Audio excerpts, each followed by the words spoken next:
Bugun yakshanba, mahallamizga bozor kelgan. Bozorga tushib, bugun va nihoyat ko'nglimdek qulupnay sotib oldik. Qachondan beri qulupnay sotib olsak, ichiga yomonlarni qo'shib yuborishayotgandi.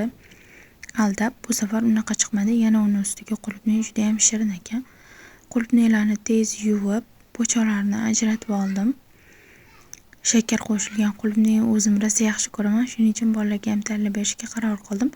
Shunaqa usti yopiladigan idishni olib, qulupnaylarni katta-katta qilib to'g'rashni boshladim.